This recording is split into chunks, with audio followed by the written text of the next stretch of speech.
What's going on, guys? Matt over here with Lethal Garage, and today is the day that most of you be like, why are you installing this? What is this? What is it? It is a Gen5 DIY harness.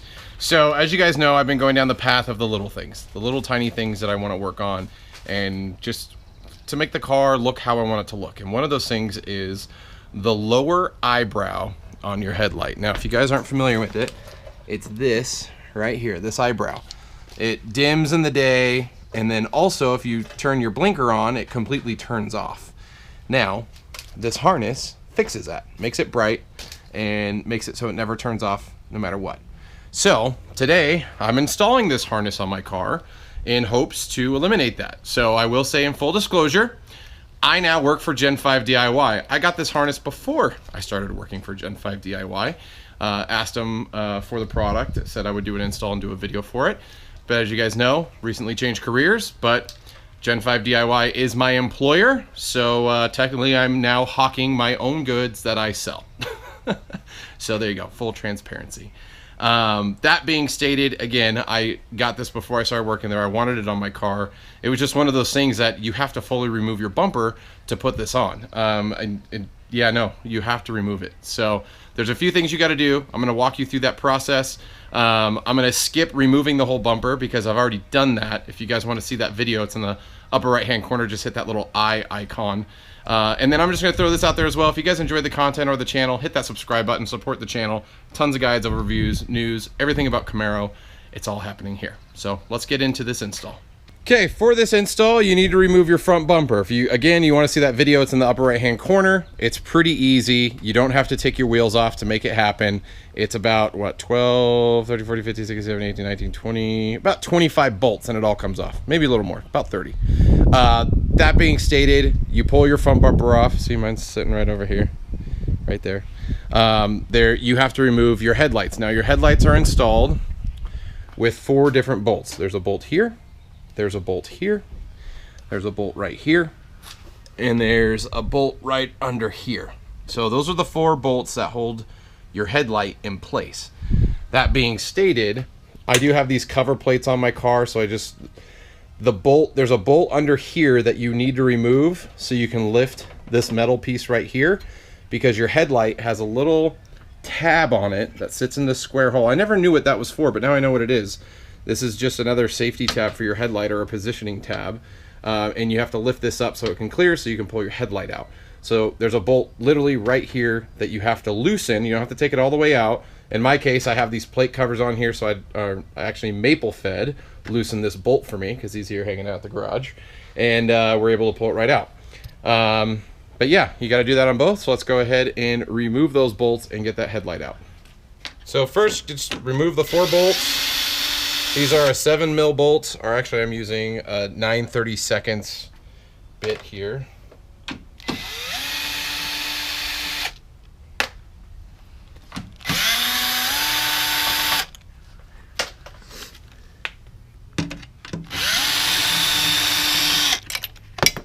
You would fall. So now we loosen, again, this bolt was already loosened because we did do a test fit to make sure everything was there. But you'll loosen the bolt right here. Again, you don't have to always tighten. See if you can get in there and show it. Good Lord, I hate this gimbal. Can you get in here close? So here's the bolt that you got to loosen. You can see it's loose just enough to where you can lift this up and get this tab free. And once that's free, it's literally just pulling it out. Now you get fun lighting harnesses. Now, I have already unplugged this. Again, we did a test fit, made sure everything worked, which I'm going to go over here in a minute why we did that. But you have your light plug. This is your primary light that unplugs. Again, safety latch, push it back, push down the black tab. These are a pain in the neck to get off. I promise. You're gonna hate it. And yeah, don't give up. And then this light, I don't even unplug the harness. I just take the light out because it's easier. We're gonna rinse and repeat on this side. I'm just gonna skip that because that's gonna make this video longer, and yeah, whatever. Okay, so you have your harness. You have your passenger side and your driver's side. How you know the relay plus your add-a-fuse plug is gonna be on the passenger side because your fuse box is on that side. And a lot of people, they'll install these and they forget that they have to do the add-a-fuse. It's very important you don't forget this step or this will not work. The add-a-fuse actually powers the relay, So all of the wiry trickery to get around how GM has it set up allows it to work. Now this has a little tab so you can bolt it in anywhere. I haven't quite figured out where I'm going to bolt it yet. We'll figure it out here when we get there, but we're going to add the fuse first and then run the cables. So let's go do that. Probably the hardest thing is figuring out how you're going to run your wires. Now on all of our cars, my wires are a little pulled tight because of the Pro Charger and all that stuff's in here, and we had to move the horn on the car. So these cables are a little all over the place, but what I'm going to do is I'm going to run this here, and then I'm actually just going to zip tie it to these wires so it's not floundering around in there. Pretty straightforward, pretty easy. But you can see right up in here you have plenty slack to get your relay up in here.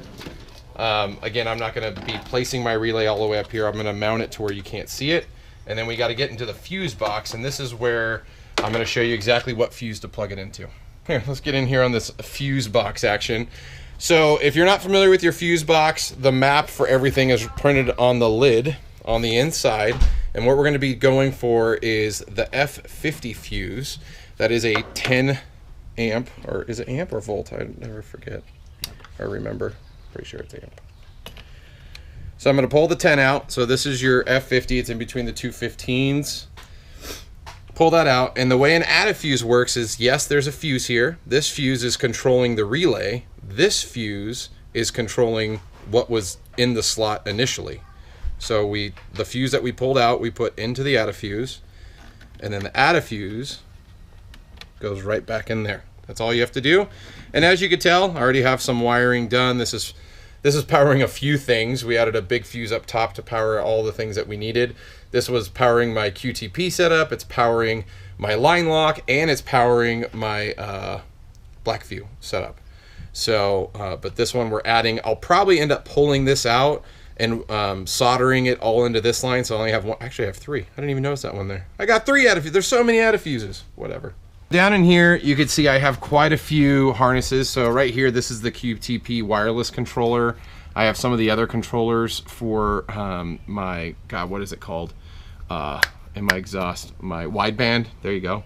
And my Aeroforce Tech, like all that stuff. This is where and I just have so many things. My black view, the line lock. But this relay is a lot bigger. Again, it's fully waterproof and everything, so you don't have to worry about this ever failing. It does have a tab that you can bolt it in. I think I'm just gonna try to find a place where I can just kind of weasel it in, and I'll zip tie it in place, because I don't really have a clean place to bolt unless I put a new bolt somewhere, and I really don't want to drill a hole into my frame. That just doesn't sound like a good time. So I'm gonna tuck it right in here for now, and depending on how your car's set up, again, I have a lot of stuff in my car right here, so depending on how yours is set up, I mean, I took the QTP off, so look, we have little covers on the slips already, so that they're just out of the way. So if I ever want to add it back, I can, super easy. But yeah, so that's ran there. The add fuse is in, we're good to go. So now we literally just have to plug in the harness to the new end, male and female, put them together. That's there, and then this is plugging into your light, and then again we'll tuck this in here so it's nice, and then this will come up to the light. I'm just going to run this across here loosely for now because I'm going to zip tie it, and then same thing on this side. I'm going to plug in, click, good to go. Here's this light that we put. Would you? You're fine. There you go, simple. Actually, I'm gonna grab the zip ties now. Oops. So just as a highlight, we did set this up a little bit earlier where I tested the harness, and the reason for that is for this video I didn't want to hook it all up, put everything back together, and have it not work. I highly suggest when you pull apart your car and you hook up the harness, test it. Obviously my car's being worked on for other things. I don't have my brakes on yet, so I couldn't push my brake pedal in to start my car. But what I would recommend you do, hook the harness up with your front end off the car, slide your lights in. You can just put a couple bolts to hold it in place. In daylight, don't do it at night, and test it. Turn your car on, let it run, see how the lights are working, check your blinker, all that stuff. So if you have a problem, the worst thing you could do is put your whole car back together again and then test it at that point, and then you're like, dang it, got to pull it all apart again. So yes, test it. So at this point, we've already tested it. We know it works. So we're gonna assemble and put everything back together because we're good. So we'll go ahead and put the lights in. And literally it's just connecting it into the connector. So you can see the headlight here. And then I tucked in my blinker. So we're good to go here. And then you are gonna wanna make sure your harness is not in the way of anything when we're sliding this back in place. Where did this go? I know this goes, oh, right here. Oh, did I zip tie this without enough slack? I totally did.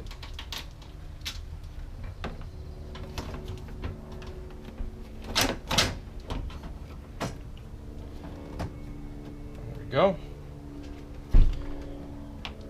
And so, just so this doesn't fall out, last thing you want to do is your headlight to slip out. I put one bolt in there to hold it.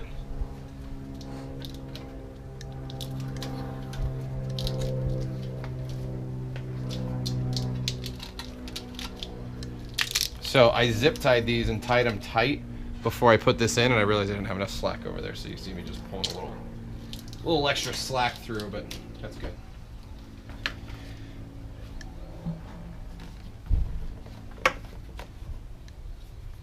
Slide back in. Don't forget to push the red clip in as well. Very important.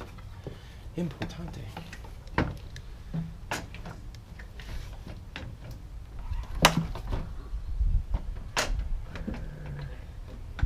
Where are we going?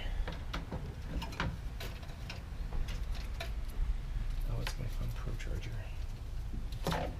I see the problem. I think we left that off because of the slack. So my car's a little different because I got the big Pro Charger downpipe, or return pipe, going through here. There we go. Where are they going? There. I was having some troubles there.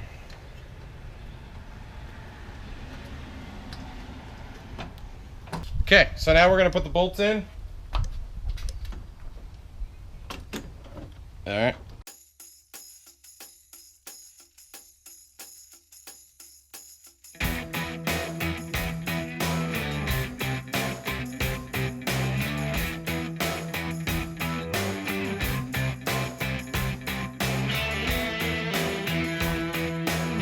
There you have it. That is the install for the Gen5DIY front harness for the lower eyebrows. Last thing we really got to do is see how it looks. So let's check it out.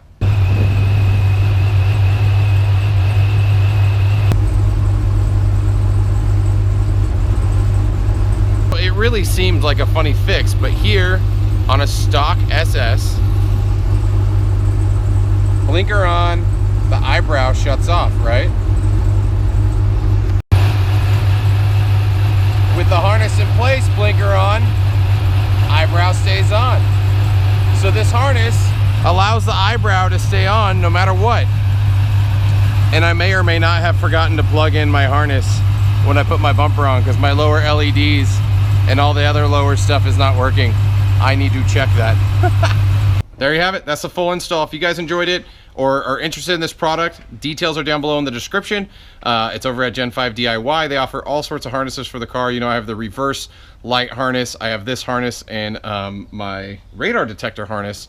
They offer all sorts of stuff. If you guys are interested, check out everything they have. There also is a discount code down there in the description, so you can save yourself a few bucks. I think it's 10% off on all plug-and-play harnesses over there. But outside of that, thanks for watching the video. If you guys have any questions, comments, or concerns, post them down below. But as always, until next time, hope to see you on the road. Okay, that's all. It's drunk. It's drunk. Okay. Hold on, let me get your makeup. Quiet on set. Dang it, I forgot to brush my beard. Oh, anyways. You guys make me smile before I start videos. It's terrible.